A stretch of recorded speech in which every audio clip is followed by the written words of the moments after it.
রিশা ভাইয়ের ক্যারেক্টারটা কিন্তু তাকে তুফান নামকরণ করে সিনেমাতে, যারা দেখেননি তো ওনার অসাধারণ অভিনয়, মানে উনি তুফানকে তুফান হিসেবে গ্রুপ করেছেন।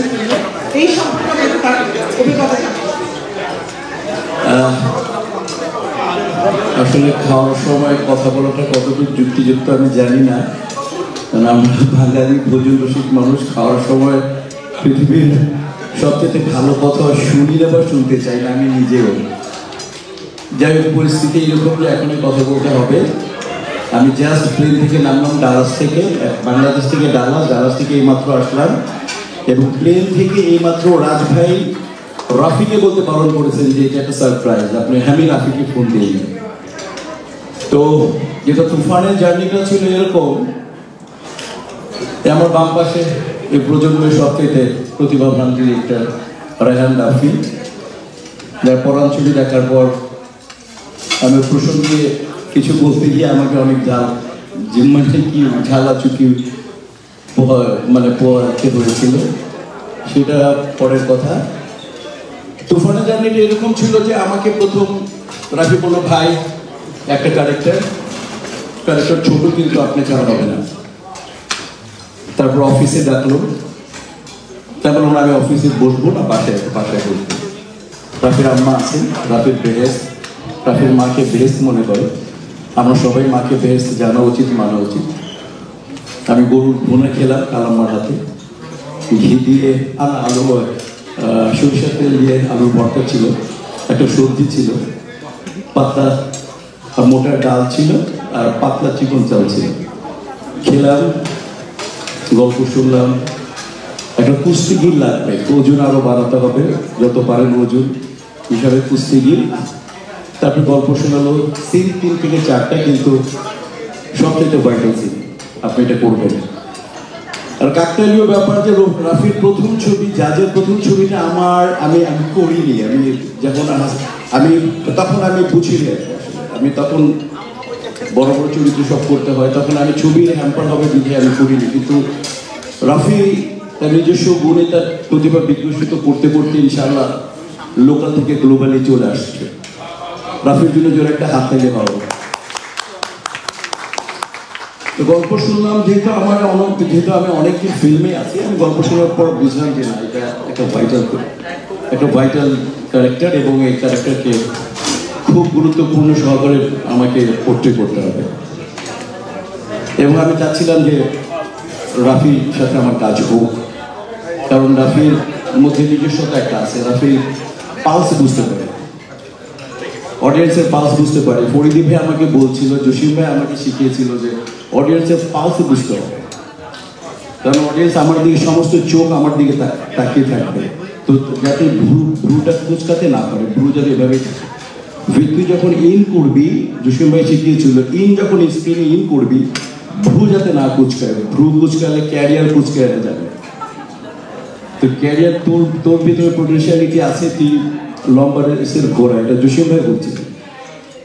তারপর ফরিদ ভাই পড়লাম তার ভালোবাসায়। তো ওই জায়গা থেকে ওই ক্যারেক্টারটা যখন ও দিল, তখন আমি বুঝলাম যে না, ক্যারেক্টারটা যতটুকু জান দিয়ে চেষ্টা করি, বাকি আল্লাহ সাহায্য করলাম।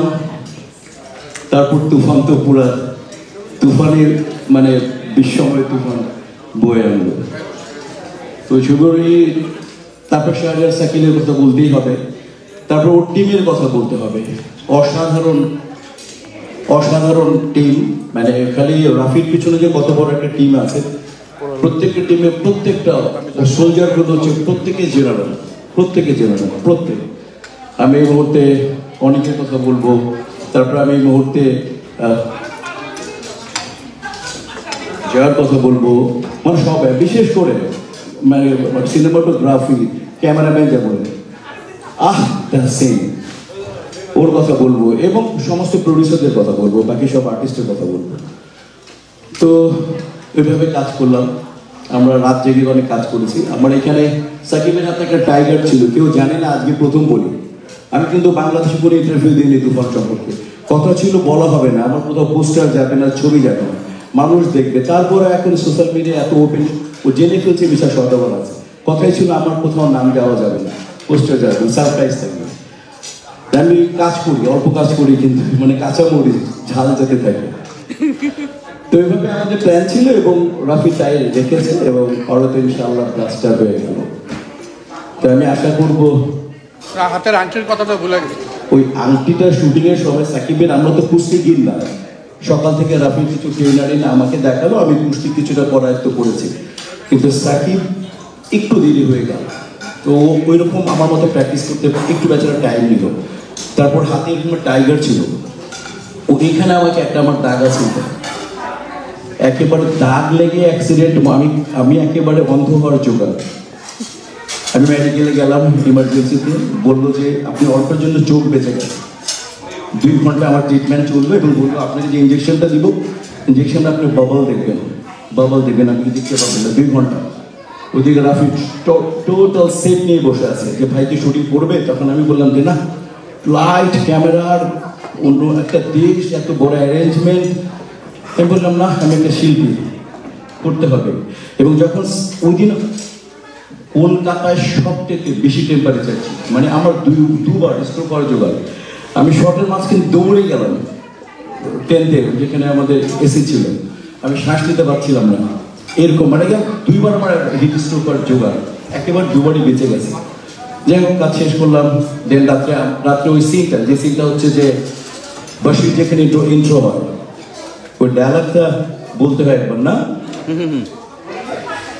তো পুলিশের সাথে যখন দেখা হইলো, পুলিশ তখন আমাকে বললো, খোকন ভাই এভাবে তাকিয়ে, খোকন ভাই মজা পাচ্ছে আমার কথা শুনে, ছোট ভাই, খুব আরো পছন্দের ছোট ভাই। আমাকে বশিরকে যখন খুঁজে আমি যখন চুরুটটা খাই, তখন ওই যে আমাকে যখন দেখে, তখন আমি বলি যে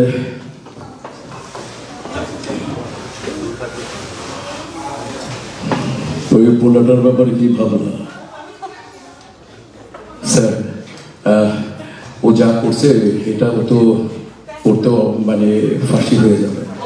আস্তাগফিরুল্লাহ, একটা অপার সম্ভাবনার অকাল মৃত্যু, ইন্না লিল্লাহি ওয়া ইন্না ইলাইহি রাজিউন।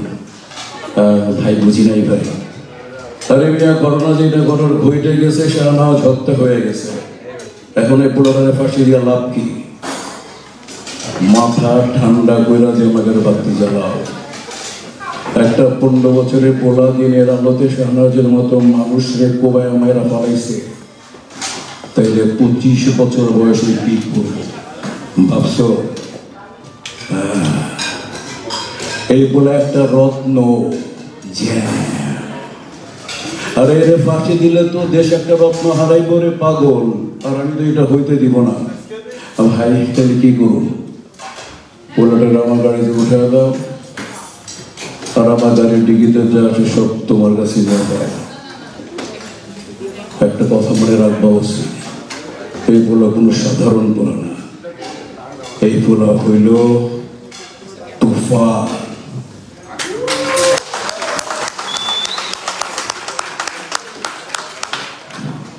তো ওইভাবে ইনশাল্লাহ তুফান ডিস্ট্রিক্ট লেভেল না, এবং রায়হার হাত ধরে তুফান ইনশাল্লাহ লোকাল না গ্লোবালি খেলবে, দেশের থেকে ইনশাল্লাহ বিশ্বে খেলবে। আপনারা আমাদের পাশে থাকবেন, বাঙালি আকৃতিকে বাঁচিয়ে রাখবেন, বাংলা সংস্কৃতিকে বাঁচিয়ে রাখবেন, বাংলা চলচ্চিত্রকে বাঁচিয়ে রাখবেন। আপনাদেরকে অসংখ্য ধন্যবাদ, আপনারা এখানে এসেছেন এবং আমাদের ছবিটা দেখেছেন। এভাবে আমাদের ছবি প্রচার করবেন। আমরা আপনাদেরকে রাফির মতো ডিরেক্টরের সাথে ভালো ভালো কাজ উপহার দেবো। সবাই ভালো থাকুন, সুস্থ থাকুন, তুফান টিমের পাশে থাকুন। রাজ ভাইকে অসংখ্য ধন্যবাদ, আজকে এখানে আমাকে আনার পেছনে কেবলমাত্র রাজ ভাইয়ের জন্য জোরে একটা হাততালি হোক। আর সবচেয়ে বড় হাততালি রাফি, যে সাকিবকে নতুন ইন্ট্রো দিল বা আমারও নতুন ইন্ট্রো দিল। মনে রাখবেন, যদি দেখবেন না তুফান, মানে অবশ্যই আমি করে ফেলবো আপনাদেরকে শু, ওয়েট এন্ড সি, আসতেছে তুফান 2। থ্যাংক ইউ সো মাচ মিশা ভাই। তো আমরা আমি একটা কথা বলি, মিশা ভাইয়ের সাথে এটা আমার প্রথম কাজ। আমার খুব ইচ্ছা ছিল ভাইয়ের সাথে কাজ করবো, কিন্তু হয়ে ওঠে নাই। তো ভাইকে যখন গল্পটা শোনালাম যে ভাই সাকিব ভাই এই ক্যারেক্টারটার মাধ্যমে তুফান নামটা হবে, এবং এই ক্যারেক্টারটা মারা যাওয়ার পরই তুফান হবে, তো একটা বড় ক্যারেক্টার যখন অনেক বড় লেভেলে যায়, তাকে এমন একজন মানুষকে আসলে খুন করতে হয় যে তার থেকে অনেক বড় লেভেলে। তো এটা মিশা ভাই ছাড়া বাংলাদেশে আমরা কাউকে কল্পনা করতে পারি নাই, এটা একমাত্র মিশা ভাই দরকার। তো মিশা ভাই বললাম, মিশা ভাই আমার সিনেমাতে একটা সারপ্রাইজিং ক্যারেক্টার আছে, যে ক্যারেক্টারটা সব থেকে পাওয়ারফুল, যাকে মেরেই তুফান হয়, এবং যে তুফানের নামকরণ করে। যে কোনো একটা মানুষ যখন একটা ক্যারেক্টারকে নাম দেয়, এটা গ্রহণযোগ্যতা পায় না। বাট মিশা সওদাগরের মতো বড় একজন সুপারস্টার ভিলেন যখন বলে যা তুই আজকে থেকে তুফান, এটা মানুষকে বিশ্বাস করায় যে আসলে তুফান।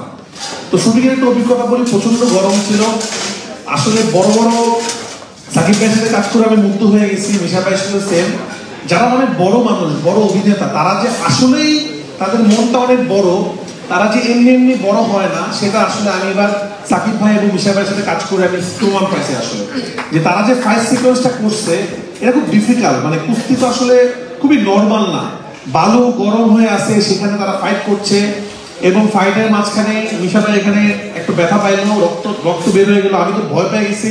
ভাই আমাকে বলছে কোনো সমস্যা নেই, ঠিক আছে। তাড়াতাড়ি করে ভাইকে হাসপাতালে পাঠানো হলো। আমরা ধরে নিয়েছিলাম শুটিং প্যাক আপ করে দিব, কিন্তু ভাইয়া বললো না, আমি শুটিং করবো। এই যে একটা আর্টিস্ট, এই যে শিল্পী, তার চিন্তা করতেছে যে না, আমি যদি আজকে শুটিংটা না করি আমার টিম ফেসে যাবে। তো আমরা পুরো টিম আসলে মুগ্ধ হয়ে গেছিলাম মিশা ভাইয়ের আচরণে আসলে, এবং অনেক শখ। মিশা ভাই বলছে আপনি এই শখটা এইভাবে নেই। তো আমি দেখলাম কি আসলে তো ঠিক, মানে একটা অভিজ্ঞতা যে মানুষের অনেক বড় ব্যাপার। মিশা ভাইয়ের সাথে কাজ করে বুঝতে পারছি যে এত অল্প সময়ে এমন একটা গেম উনি প্লে করলো পুরো সিনেমাতে, বশির ক্যারেক্টারটা। এবং মানুষ আমাকে বলছে তুফান 2-তে বশির যেন থাকে। আমি তো বশির তো মারা গেছে, বশিরের ছেলেকে নিয়ে আসো। মানুষের ক্যারেক্টারটা এত পছন্দ হয়ে গেছে আসলে। তো যাই হোক, মিশা ভাইকে অনেক অনেক ধন্যবাদ। আমি খুবই লাকি যে আমি মিশা ভাইয়ের সাথে কাজ করতে পারছি, এবং আমি আরো কাজ করতে চাই। উনি আসলে একজন ভালো অভিনেতা।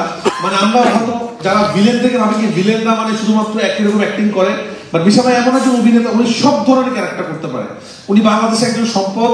আমি চাবো মিশা ভাই আমেরিকাতে কম থাকে, যেন থাকলাম। আমার বাচ্চারা এখানে থাকে, পরিবার এখানে থাকে, আমার মাথা এখানে থাকে, বাচ্চাদের জন্য মাথা এখানে থাকে।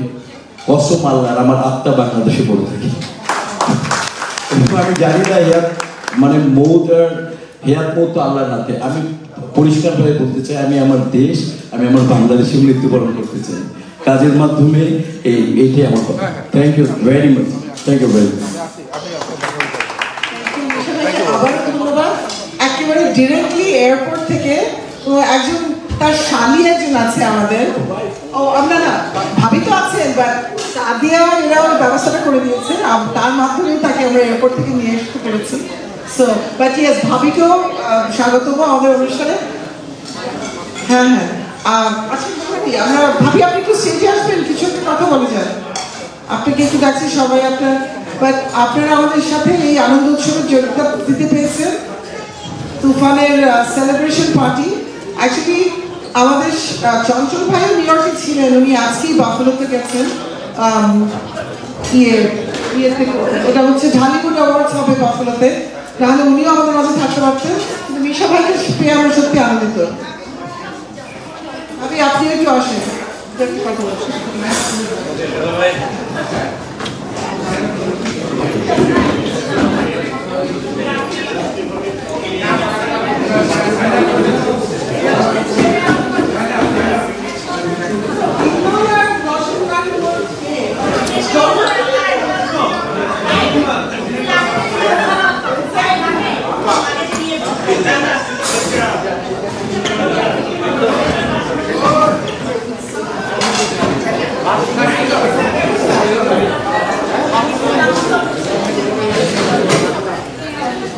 আসসালামু আলাইকুম।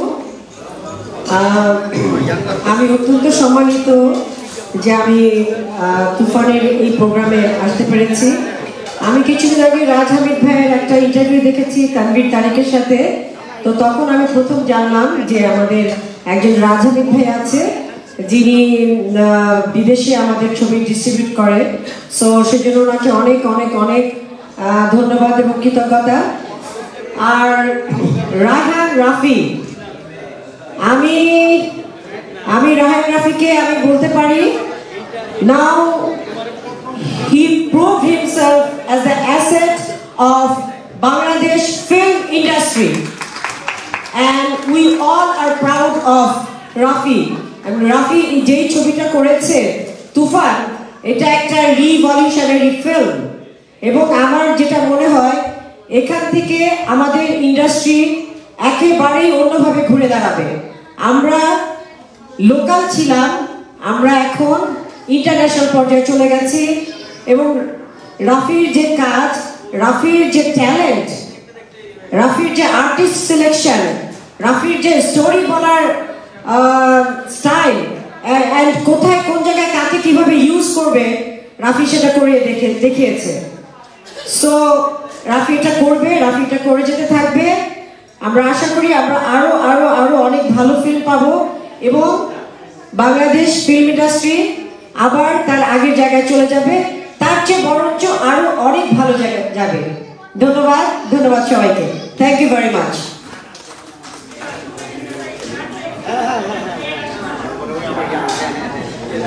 আর তো কিছু নাই, ইমরান ভাই।